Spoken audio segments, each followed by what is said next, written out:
Fahameraba-tsika tsyravindray atratra ity sabata maraina voalohan'ny volana novambra ity. Misaotra Andriamanitra isika fa mbola afaka mandray ny fahasoavandray amin'ity anio ity.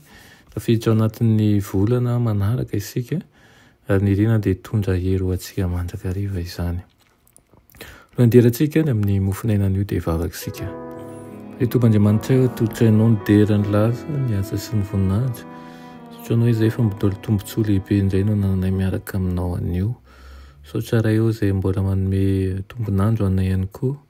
Dia mangataka aminao indrindra izay ny hitaritanao anay ho amin'ny fahamasinana hatrany sy ny ahafantaranay ny sitraponao. Mitenena ray fa voninkenanao izay anaran'i Jesosy. Amen. Lohateny mofinainantsika androany dia hoe mandresy na dia lavo aza. Alaina ao amin'ny Salamo 8:7-8 manao hoe vokiso ny famindramponao noho ny maraina izahay mba hiobinay sy hifalianay amin'ny andro rehetra iainanay. Amen.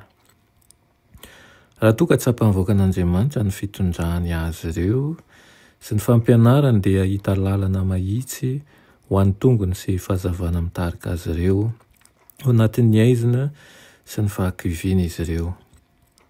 Nahazo fahendrena avy tamin'ny fitondran'Andriamanitra azy Davida.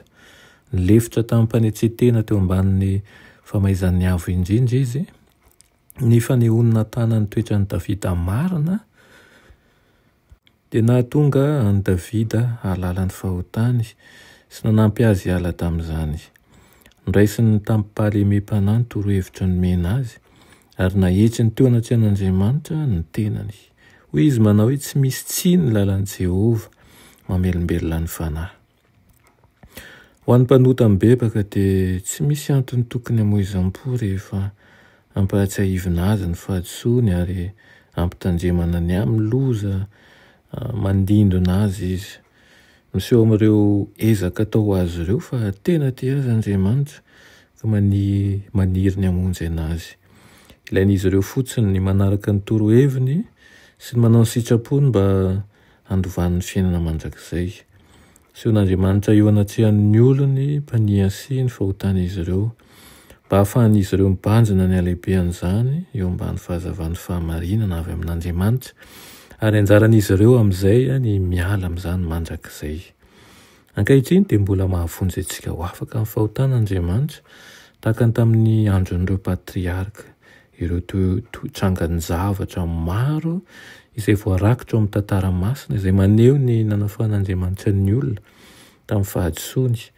Any no tokony hahatonga ny kristiana ankehitriny ho dondona handray ny toromarika avy amin'Andriamanitra sy hahafanafoa hikatsaka toetra tonga lafatra izay hahajoro amin'ny fitsarana famotim-pitorana akaiky.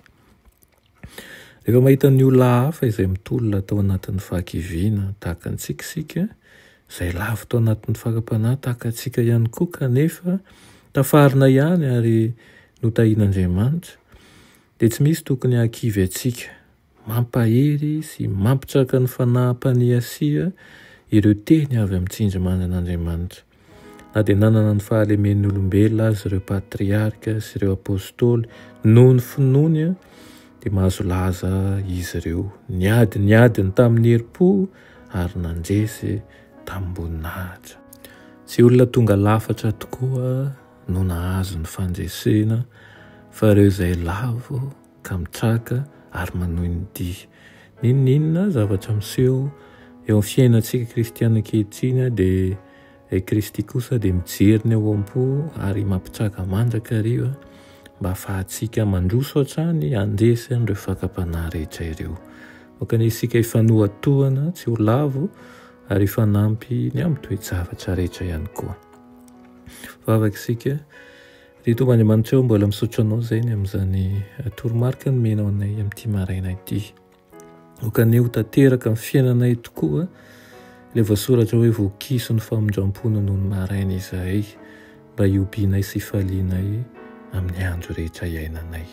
Aminaran'i Jesosy. Amen.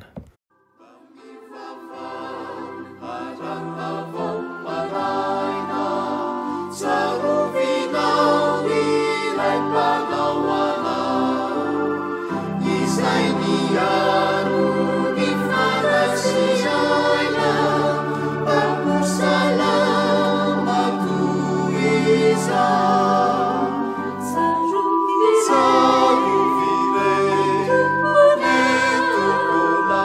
Savior.